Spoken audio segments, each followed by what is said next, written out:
കിടങ്ങൂർ ശ്രീ സുബ്രഹ്മണ്യസ്വാമി ക്ഷേത്രത്തിൽ കട്ടച്ചിറ കാവടി ഘോഷയാത്ര വർണ്ണവിസ്മയമൊരുക്കിയ 6ാം തിരുവുത്സവ നാളിൽ വൈകിട്ട് കിഴക്കേനട പാണ്ടിമേളം നടന്നു.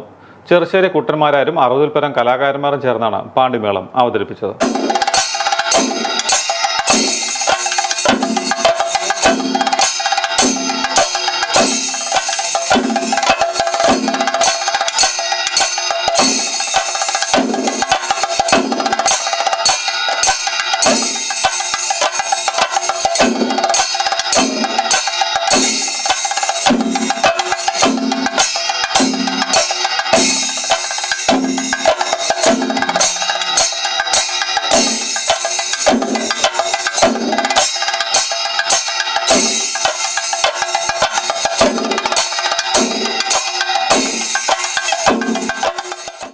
ഏറത്തേടത്തെ നടന കലാകേന്ദ്രത്തിന്റെ നേതൃത്വത്തിൽ തിരുമുമ്പിൽ വേലാവതരണവും നടന്നു.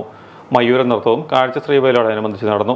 രാത്രി 8:30 കേളിയും തിരുമുമ്പിൽ സേവയും 10:30 വിളക്കുമാണ് 6ാം ദിവസത്തെ ഉത്സവ ചടങ്ങുകൾ. വൈകിട്ട് 6:30 ലവണാസുരം കഥകളിയും നടന്നു.